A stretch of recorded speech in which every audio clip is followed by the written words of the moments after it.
Welcome to Bharosa news. బులెటిన్ల ముందుగా headlines. 470 రకాల variety వంటకాలతో యానంలో కొత్త అల్లుడికి బాహుబలి విందు. మహాకుంభమేళాకు భారీగా తరలి వచ్చిన నాగసాధువులు.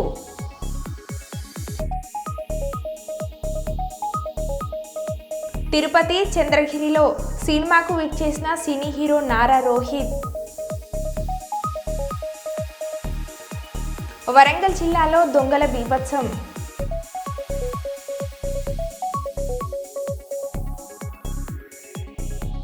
కర్నూలు జిల్లాలో కళ్ళు తెరిచిన పార్వతీదేవి, బారులు తీరిన భక్తజనం. రాజమండ్రిలో కరెంటు ఛార్జీలు పెంచడంపై భోగిమంటలో బిల్లులు దగ్ధం.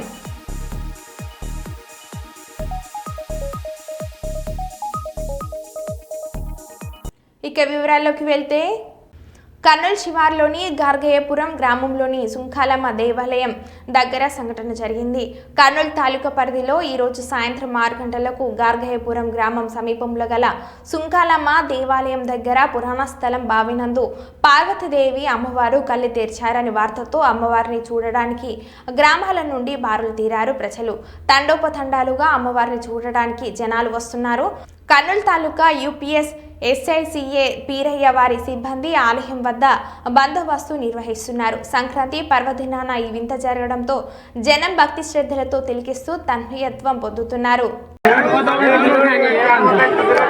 సుంకులమ్మ గుడి పక్కన ఉన్న బావిలో ఉన్న దేవాలయంలోని దేవత కళ్ళు తెరిచిందని భక్తులు తండోపతండాలుగా వచ్చి చూస్తున్నారు.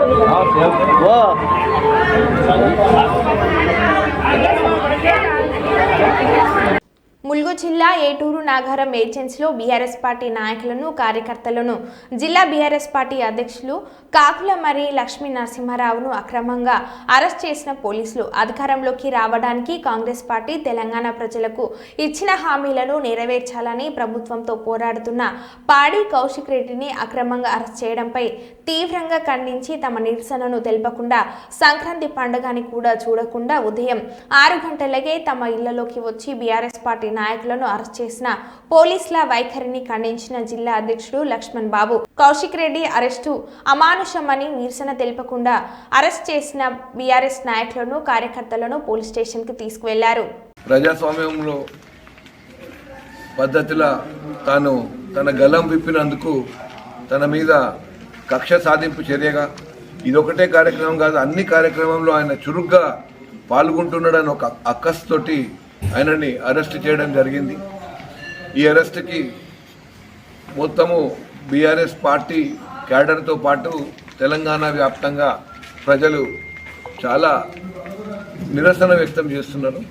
అలాగే మమ్మల్ని పొద్దున్నే సంక్రాంతి పండగ అని చూడకుండా పొద్దున్నే తీసుకొచ్చి మళ్ళీ పోలీస్ స్టేషన్కి తీసుకొచ్చి ఇక్కడ మమ్మల్ని ఈ విధంగా పెట్టడం ఇది చాలా దారుణం.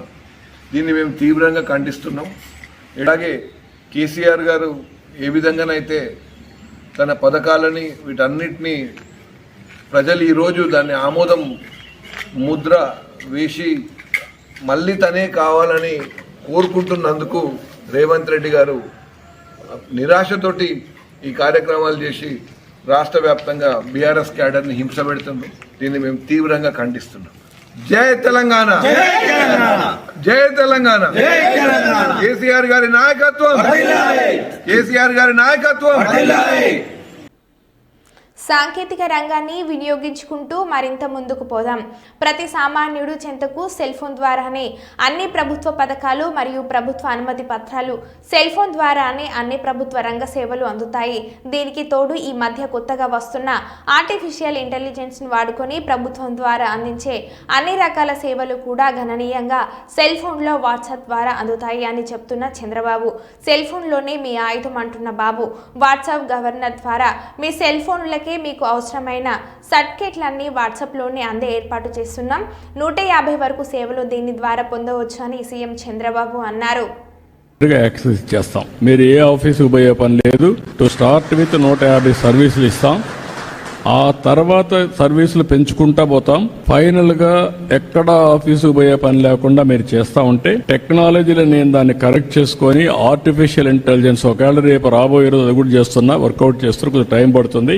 మీరు రాయలేకపోతే మాటల్లో చెప్పినా మీ మాటల్ని కరెక్ట్ చేసి ఆర్టిఫిషియల్ ఇంటెలిజెన్స్ ఏ సమస్య దాన్ని కూడా రికార్డ్ చేసి డిపార్ట్మెంట్ కి చెప్పి ఆ పని చేసి మళ్ళీ మీకు వాయిస్ లో కావాలంటే వాయిస్, అదర్వైజ్ టెక్స్ట్ లో కావాలి టెక్స్ట్, లేకపోతే సర్టిఫికేట్ కావాలంటే సర్టిఫికేట్ ఇచ్చే పరిస్థితి వస్తుంది. అంటే కామన్ మ్యాన్ కూడా టెక్నాలజీ పర్ఫెక్ట్ గా ఉపయోగించుకోవడానికి శ్రీకారం చుడతాం. ఎక్కడ ఇబ్బంది లేకుండా మీకు సెల్ ఫోన్ ఒక ఆయుధంగా పనిచేస్తుంది, మీరు గుర్తుపెట్టుకోవాలి. తిరుపతి చంద్రగిరిలో సినిమాకు విచ్చేసిన cine hero Nara Rohit Chandragiri SV థియేటర్లో సినీ నటుడు నందమూరి బాలకృష్ణ నటించిన డాక్ మహారాజ్ సినిమాను వీక్షించిన నారా రోహిత్ సినిమా థియేటర్ వద్ద రవినాయుడు ఆధ్వర్యంలో ఘనస్వాగతం పలికిన టీడీపీ శ్రేణులు, అభిమానులు. డాక్ మహారాజా సినిమా విశేష ప్రేక్షక ఆదరణ లభిస్తుందని అన్న సినీ హీరో నారా రోహిత్ ఈ కార్యక్రమంలో జిల్లా పార్టీ ఉపాధ్యక్షులు గోస్బాషా, విజయసారథి, ప్రసాద్ నాయుడు, మొరవపల్లి గిరి, టీడీపీ ట్రెజరీ హరి తదితరులు పాల్గొన్నారు. నార్సింగిలో జంట హత్యల కలకలం. రంగారెడ్డి పుష్పలగూడ అనంత పద్మనాభ స్వామి దేవాలయం గుట్టపై జంట హత్యలు. కంతితో పొడిచి అనంతరం బండ్లరాళ్లతో మోదీ యువతిని, యువకుడిని అతి దారుణంగా హత్య చేసిన దుండగులు.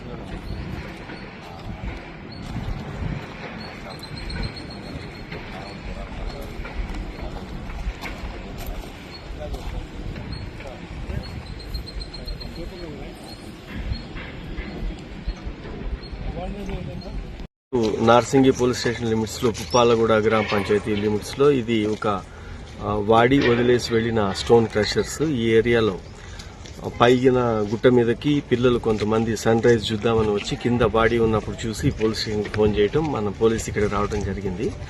ఒక 30-35 ఇయర్స్ ఉన్న ఒక అతను మేల్ పర్సన్, అతనికి కత్తిపోట్లు ఉన్నాయి, తర్వాత బండ రాయితో ముఖం కూడా పగలగొట్టి తల పగలగొట్టింది. ఆ బాడీకి చూసి దాన్ని మనం ఇన్వెస్టిగేషన్ స్టార్ట్ చేసిన తర్వాత 60 మీటర్స్ దూరంలోనే ఇంకో పక్కన ఒక ఉమెన్ బాడీ కూడా ఉంది. అది కూడా హెడ్ ఇంజరీతోనే ఆమె చనిపోయి ఉంది. ఆమె లోయర్ పైజామా తీసేసి ఉంది. కాబట్టి ఇది ఈ రెండు మర్డర్స్ ఒకటే చేసి ఉండొచ్చు. బహుశా ఇది లాస్ట్ నైట్ అయింది. ఇప్పటి వరకు ఇంకా క్లూస్ లేవు. వాళ్ళ దగ్గర ఉన్న ఇక్కడున్న ఆధారాలు ఇవన్నీ తీసుకొని సీసీటీవీస్ బట్టి ఇన్వెస్టిగేషన్ చేస్తా ఉన్నాము. ముందుగా ఈ మృతులు ఐడెంటిఫై అయితే తర్వాత ఈ నేరస్తులు ఎవరు చేసి ఉండొచ్చు అనేది, రీజన్ ఏదైతే ఏమి ఉండొచ్చు అనేది ఇప్పుడు తెలుస్తుంది. ఆ పనిలో ఉన్నాము. ఇక్కడనే మర్డర్ అయినట్టు కూడా ఇక్కడే వీళ్ళిద్దరి మధ్యలో ఒక 60 మీటర్స్ ఉంది. ఇదే సీన్ లో 2 మర్డర్స్ అయ్యాయి. 30-35 ఉండొచ్చు ఇద్దరికి కూడా. ఈ మనిషిని మేల్ పర్సన్ కి చేతి మీద ఒక టాటూ ఉంది ఓం అని. తర్వాత ఆ గుర్తులు ఇవన్నీ పెట్టి వర్కౌట్ చేస్తున్నాము. ఇతను కన్స్ట్రక్షన్ కంపెనీలో ఏదన్నా ఒక లేబర్ చేస్తుంటాడు అనేది ప్రాథమికంగా బట్టలు షూని బట్టి ఒక ఐడెంటిటీ ఉంది అతను. సమగ్ర శిక్ష ఉద్యోగులను రెగ్యులర్ చేయాలని కోరుతూ ముఖ్యమంత్రి రేవంత్ రెడ్డికి సాష్టాంగ నమస్కారాలతో వేడుకుంటున్న మాన్కోట జిల్లా ఉద్యోగులు.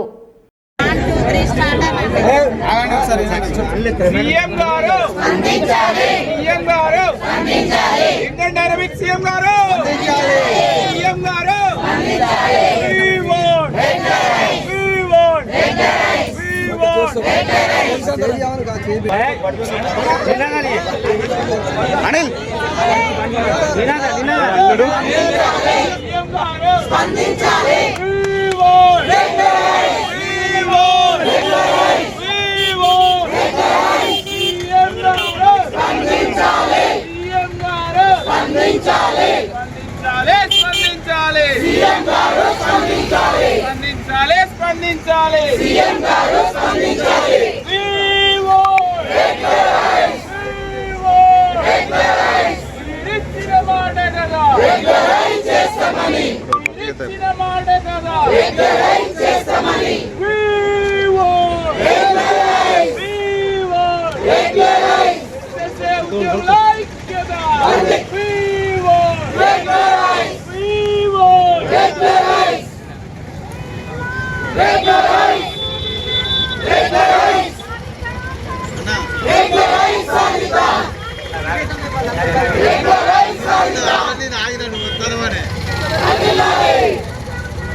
గ్యాప్ కావాలి లేడీస్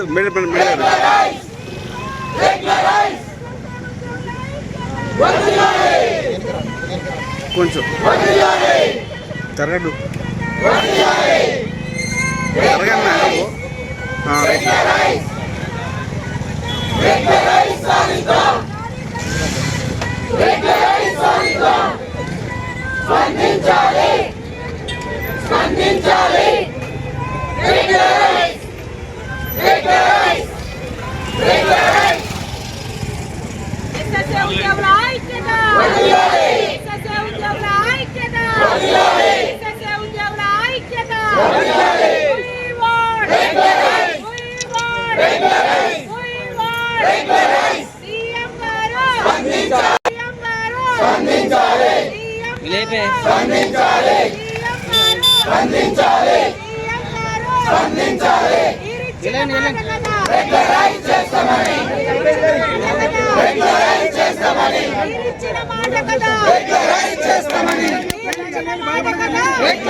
విశాఖ స్టీల్ కార్మికులకు బకాయి పడ్డ 4 మాసాలు జీతాలు చెల్లించడంలో ప్రభుత్వం యాజమాన్యాల తమ వైఖరి మార్చుకోవాలని steel CITU గౌరవాధ్యక్షులు J Ayodhyaram demand చేశారు.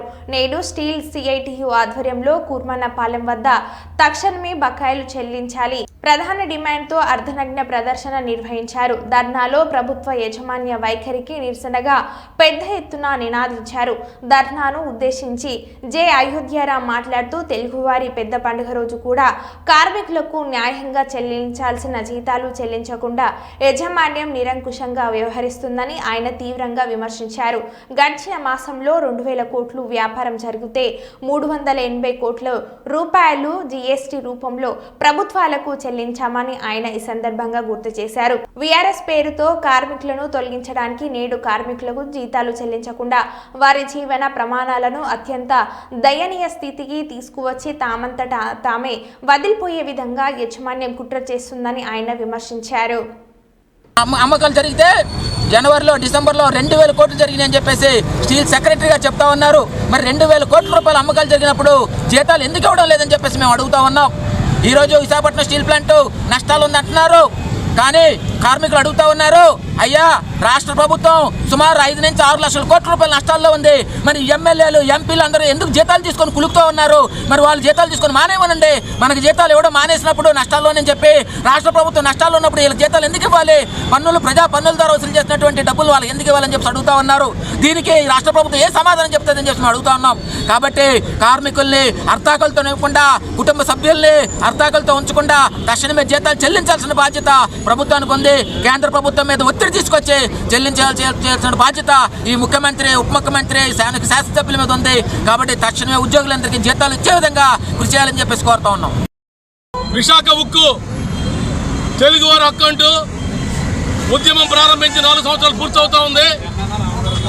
ఈ సందర్భంగా 4000 టన్నుల హాట్ మెటల్ నుంచి 14,000 టన్నుల హాట్ మెటల్ తీసుకెళ్ళినా సరే గడిచిన నెలలో 2,000 కోట్ల రూపాయలు వ్యాపారం చేసి 360 కోట్ల రూపాయలు ట్యాక్సులు పట్టుకెళ్ళి ఈ ప్రభుత్వాలు కావాలని ఉద్యోగులను ఇబ్బంది పెట్టాలని పండగ పూట 4 మాసాల జీతాలు లేకుండా కొత్త బట్టలతో కలకడాలని ఉద్యోగుల్ని ఈరోజు బట్టలు ఇప్పి రోడ్ల మీద కూర్చొని అర్ధనగ్న ప్రదర్శన చేస్తూ ఉన్నారు. దీని దౌర్భాగ్యం ప్రభుత్వాలు తల వంచుకోవాలా. ఎందువల్లంటే మేము పనిచేసిన దానికి కూలిమ్మని అడిగాను తప్ప ఎవరిని బోనస్ ఇమ్మని లేదు, ఇంకోటి అడగలేదు. కావాలని భయపెట్టి ఉద్యోగులు ఇంటికి పంపించి ఉద్యమాలు చంపేసి ప్లాంట్ని దోచుకోవాలని చెప్పేసి నక్కపల్లిలో మిట్టల్ గారు వస్తా ఉన్నాడు. దానిలో భాగమే జీతాలు తప్ప ఇంకోటి కాదు. డిసెంబర్ మాసంలో 2,000 కోట్ల రూపాయల వ్యాపారం జరిగితే 360 కోట్లు ట్యాక్స్ పట్టుకెళ్తే కేవలం ఉద్యోగుల జీతాలు దాంట్లో 25% 90 కోట్లు మాత్రమే. అది కూడా డబ్బులు లేవా? ఉన్నాయి, కావాలని ఇవ్వడం లేదు. దీన్ని ప్రశ్నించాలంటే రాష్ట్ర ప్రభుత్వం, ప్రశ్నించకపోతే మా దిక్కెవడు? యాజమాన్యం ఇక్కడ డైరెక్టర్లు, చైర్మన్లు మా చేతిలో ఏమీ లేదు. ఇది ప్రభుత్వ నిర్ణయం, ఢిల్లీ నుంచి జరుగుతుందని చెప్తా ఉన్నారు. ఇతర రాష్ట్రాల్లో కూడా ఇలాగే జరిగితే ఆడున్న ప్రభుత్వాలు కానీ, ఎంపీలు కానీ, ఎమ్మెల్యేలు కానీ ఊరుకుంటారని చెప్పి మేము అడుగుతా ఉన్నాం. కాబట్టి వెంటనే రాష్ట్ర ముఖ్యమంత్రి గారు స్పందించాలా, ఉప ముఖ్యమంత్రి గారు స్పందించాలా, స్థానిక ఎమ్మెల్యే గారు, ఎంపీ గారు స్పందించి ఈ 4 నెలల పాటు జీతాలు ఇవ్వడం కారణం ఏంటో కూడా తేల్చాలని చెప్పేసి, ఉక్కు ఉత్పత్తి పురుషాలు తీయాలని చెప్పేసి, శైలిలో విలీనం చేయాలని చెప్పేసి, సొంతగా కేటాయించాలని డిమాండ్ చేస్తూ సిఐటి ఆధ్వర్యంలో అర్ధనగ్న ప్రదర్శన జరుగుతూ ఉంది. సిఐటి ఆధ్వర్యంలో ఇక్కడ అర్ధనగ్న ప్రదర్శన అనేది చేస్తూ ఉన్నారు. ఎందుకంటే గత 4 నెలల నుండి కూడా తమ చెమటను రక్తాన్ని చెమటగా మార్చి ఏదైతే ఉద్యమం చేసి ఈ ప్లాంట్ను రక్షిస్తూ ఉన్నారో, అలాగే ఈ ప్లాంట్లో ప్రొడక్షన్ తీసి 2,000 కోట్ల రూపాయలు అమ్మకాలు జరిపినటువంటి ఈ స్టీల్ కార్మికులకి 4 నెలల నుండి జీతాలు లేకుండా ఈ యొక్క ప్రభుత్వాలు చేస్తూ ఉన్నాయి. ఏదైతే పేమెంట్ ఆఫ్ వేజెస్ యాక్ట్ ప్రకారం ప్రతి నెల కూడా 10వ తారీఖు లోపు జీతాలు ఇవ్వాల్సినటువంటి బాధ్యతను కూడా మర్చిపోయి ఈరోజు ప్రభుత్వాలు వ్యవహారం అనేది చేస్తూ ఉన్నాయి. ఎందువల్లంటే ఈరోజు మీరు చూడండి, నిన్నే పులుసు పార్థసారథి గారు చెప్తూ ఉన్నారు, రాష్ట్ర ప్రజలంతా కూడా అదే ఉత్సాహంగా వాళ్ళకి డబ్బులు ఇచ్చాము కాబట్టి అనేక రకాలుగా పండుగలు చేసుకుంటున్నారు అని చెప్తా ఉన్నారు. రాష్ట్ర ప్రజలు ఎవరు? ఈరోజు 1,00,000 మంది ఉన్నటువంటి విశాఖపట్నం స్టీల్ ప్లాంట్లో ఉన్నటువంటి 4 నెలల నుండి జీతాలు లేక అల్లమో రామచంద్ర అనే బ్రతికే పరిస్థితిని ఎవరు కల్పించారు?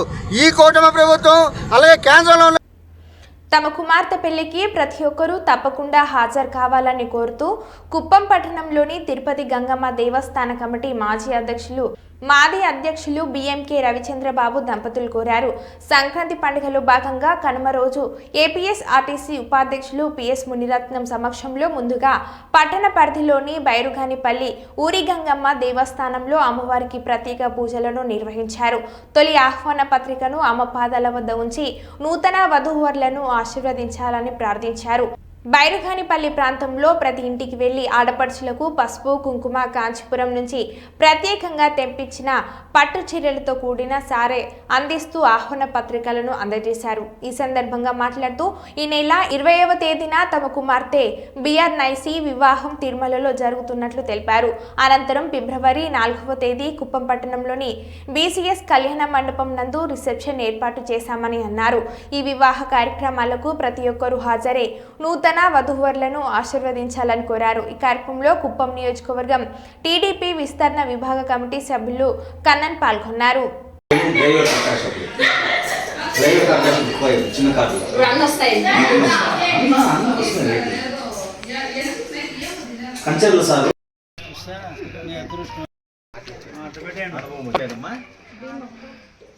మా శుక్రవారం నలిగి పెడతామమ్మా. 12 రావు అయిన తర్వాత 12 గంటలకు పైన అందరూ వచ్చి నలిగి పెట్టేసి దిద్దికి భోజనం తప్పకుండా రావాలమ్మా. అంతా వస్తున్నా. మా శుక్రవారం నలుగురే 12 తర్వాత చేసి పెడతాము. అందరూ వచ్చి నలిగి పెట్టేసి భోజనం శుక్రవారం తప్పకుండా రావాలా.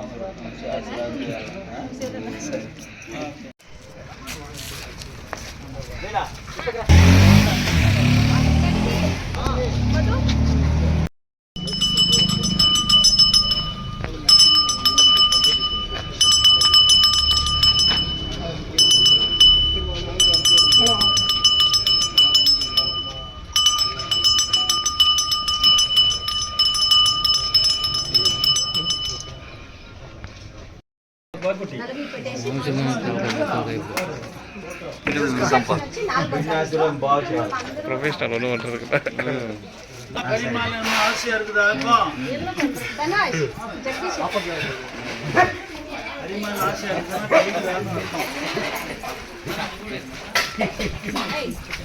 సంక్రాంతి పండుగ ములుగు జిల్లా గోవిందరావుపేట మండలం పస్ట గుండ్లవాగు వద్ద అదుపు తప్పి బోల్తా కొట్టిన కారు, పలువురికి గాయాలు, క్షతగాత్రులను ములుగు ప్రభుత్వ ఏరియా హాస్పిటల్కు తరలించారు. ప్రమాదానికి అతివేగమే కారణమంటున్న స్థానికులు.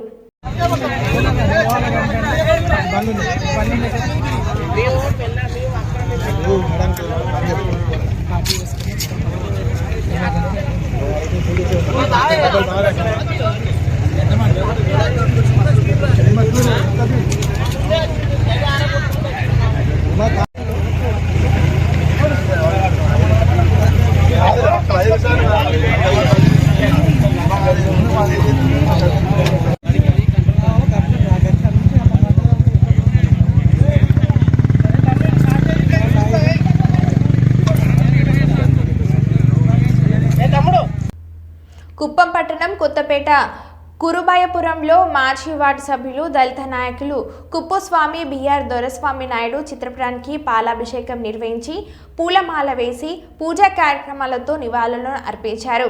ఈ కార్యక్రమంలో పాల్గొన్న కుప్పం నియోజకవర్గం టీడీపీ విస్తరణ విభాగ కమిటీ సభ్యులు కన్నన్ మాట్లాడుతూ బీఆర్డీ కుప్పం శాసనసభ్యులుగా సేవలు అందించిన సందర్భంలో తన తండ్రి కుప్పస్వామి కొత్తపేట కుర్మాయిపురం వార్డు సభ్యుడిగా బీఆర్డీ అనుచరుడిగా కొనసాగినట్లు తెలిపారు. బీఆర్డీ కుప్పం నియోజకవర్గం అభివృద్ధికి చేసిన సేవలను గుర్తు చేసుకుంటూ ఆయన అనుచరుడిగా ఆయనపై అభిమానంతో పాలాభిషేకం నిర్వహించినట్లు తెలిపారు. అనంతరం కుప్పం నియోజకవర్గ టీడీపీ విస్తరణ విభాగ కమిటీ సభ్యులు అనుచర గణంతో కలిసి పట్టణంలోని ఆర్టీసీ బస్టాండ్ కూడలిలో ఏర్పాటు చేసిన బీఆర్డీ సంతాప సభకు ర్యాలీగా బయలుదేరి వెళ్లారు.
నాలుగు 470 రకాల వెరైటీ వంటకాలు, యానంలో కొత్త అల్లుడికి బాహుబలి విందు.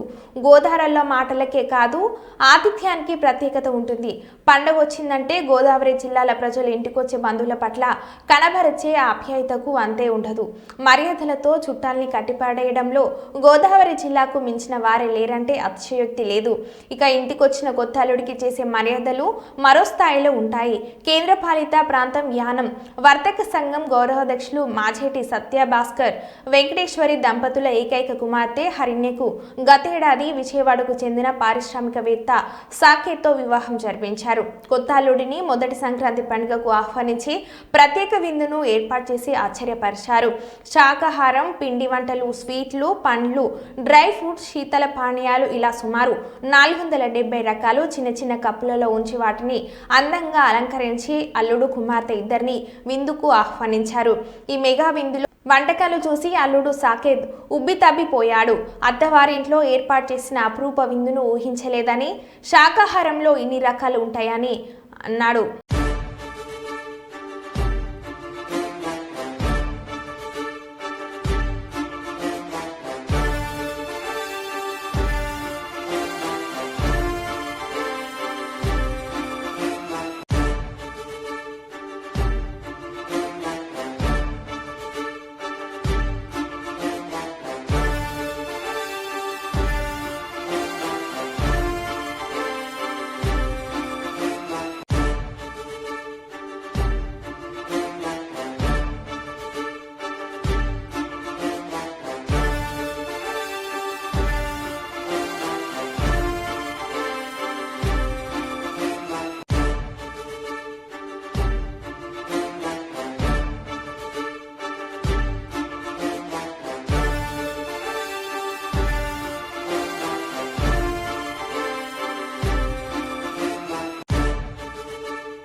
మరో బులెటిన్లో మళ్ళీ కలుద్దాం. Stay tune.